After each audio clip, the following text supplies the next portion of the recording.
Over the course of the past couple of months, I've been going to my local library and looking at just a bunch of random movies, just whatever I can find. For Friday the 13th this year, I will be reviewing 5 of the horror movies that I watched and then ranking them. Is this a fair scale? No. Some of them are indie studios, some of them are multi-million-dollar corporations. But at the end of the day, do we live in a fair system?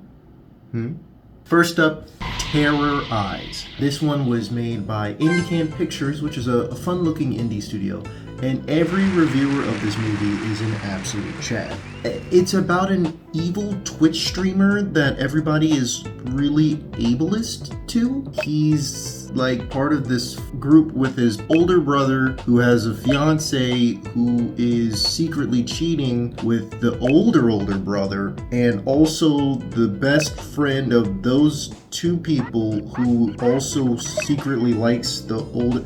There's a lot of stuff going on. The best character in the entire movie is the best friend, this spunky character. She is very frisky, if you will. She also is, I think, the only person in the film that actually cares about the disabled younger brother. I think she's like the only one who actually asks, hey, what does he think? Bullied for most of his life.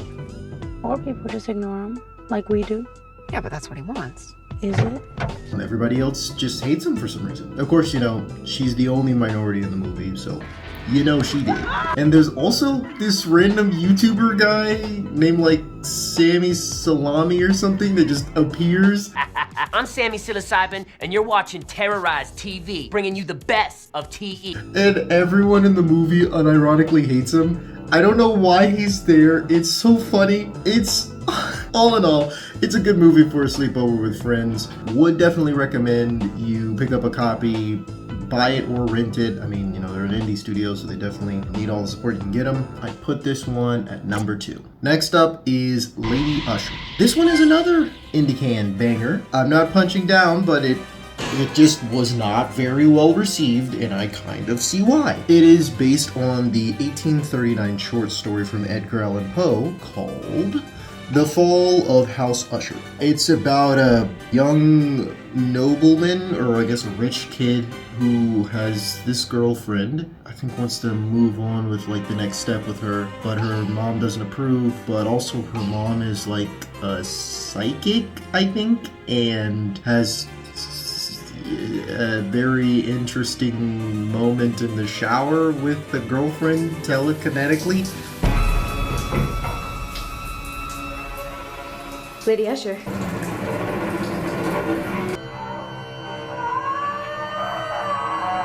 Not really sure. I don't know. What I really thought was interesting about this movie was the climax itself was a very dark moment, shockingly so. I didn't think any indie film would go that far with the portrayal of child abuse, and it was jarring. I thought they did a weirdly good job with that. But all in all, the movie could use some work. I feel like they skipped an act. There was this good sense of growing tension, and then suddenly there was a jump cut and everybody was just way too we gotta get you out of here right now. And the scene before, they were just well, I see. Maybe we'll talk about it some other day. It seemed like they cut out 30 minutes of the movie, which was weird. All in all, could use some work here and there. I'm gonna put it at 5, not because it was, so irredeemable that it was hard to look at, just because comparatively to the rest of the list, it, just wasn't as strong. Next up is The Turning. Now, this one is from a lot of people. Let's see. DreamWorks Pictures, Amblin Entertainment, Vertigo Entertainment, Reliance Entertainment, just a ton of people in the kitchen, and none of them could cook. The reviews show you that pretty well. This movie is about a nanny who has to take care of a set of orphans. I'm pretty sure they're orphans. Everybody in the house is really, really creepy, except the little girl. The little girl's funny. I think this movie had a lot of really strong aesthetics. Very strong, autumnal, misty, sort of mystical vibes. I thought it did really, really well with the 4 temperaments. You could really slot each of the 4 characters into those pretty easily. It still didn't feel like shoehorned in. I just thought it was really well done. I really, really liked the interactions between the main character and the little girl. I thought they were very sweet and heartwarming. which I feel like horror movies don't really do a lot. The ending is kind of what made it a little for me. There were like 3 endings. It was really confusing. There was a normal ending, which I thought was weak but okay. And then that turned out to be a fake out ending, and then the real ending made no sense whatsoever. It was just kind of like, well, what does that imply for the movie? And then apparently there was also a deleted 3rd ending, which I'm glad they deleted because it seemed like they would have needed another hour and a half of movie to explain whatever the heck was going on there. So all in all, I don't think it was the strongest entry. I'm gonna put it right in the middle, because there are some stronger ones and some weaker ones. Next up, Tarot. You've probably heard of Tarot from other YouTubers. It was made by a ton of folks. Screen Gems, Alloy Entertainment, Ground Control. It performed very poorly. I think that's really a shame. I feel like when I watched this movie, I felt an overwhelming sense of disappointment. Now, hear me out. The movie is about a group of friends that find a cursed tarot card deck in this like spooky mansion, right? They use it, and then they proceed to get killed off in elaborate and wacky ways. I would say the first 30-ish minutes of the movie were actually really, really good. When they were all in the haunted mansion, and they were all just a bunch of college kids goofing around, it was really good. The actors, and I watched a little bit of behind the scenes, and you could feel it, just had a weirdly good chemistry. Like, you would think in real life they'd been friends for a long time. They just bounce off each other really, really well, and I liked those dynamics. And I thought the setting was really strong.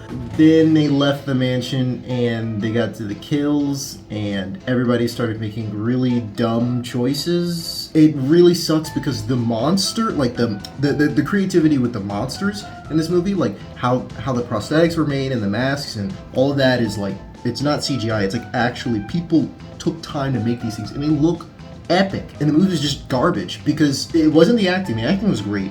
The monster design was fantastic. It was just the writing. The writing sucked. The premise was great, but the climax and the resolution was just so bad that unfortunately I'm gonna have to put this one at 4. The last one is The Rental.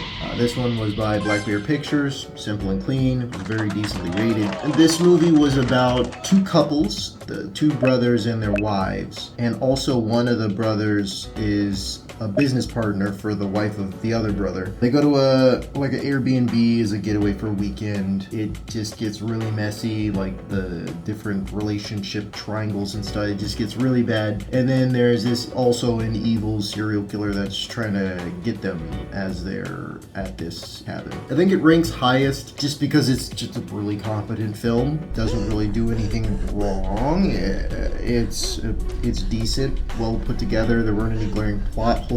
It was fine. It wins by default just because it's just a normal horror movie, honestly. But I think this one had the best acting just because, you know, you have some name brand actors in there. One of the biggest things I was confused about is, and maybe it was because the movie was made a little bit ago, the serial killer would just have to be really lucky and really rich to go around to different Airbnbs, rent them. Nice Airbnbs too, like giant mansions that are waterfront properties, rent them for a weekend, which is probably like $2,000 a night. Really nice properties, and then also hope that the owners of these mansions don't have security cameras of their own. All in all, I thought it was a pretty decent one, and it gets number 1 just by default. So yeah, that was a library horror movie review. It was very fun to watch some horror movies that I've never seen before, others that I wouldn't have gotten a chance because they're like indie films. It was pretty fun overall, and I think I'll continue to do this from time to time, just a quick video reviewing some movies or some books or some games, just so that this channel isn't Fables of 4 and then 11 months of silence in the Fables of 4. Hope you enjoyed, and I'll catch you next time.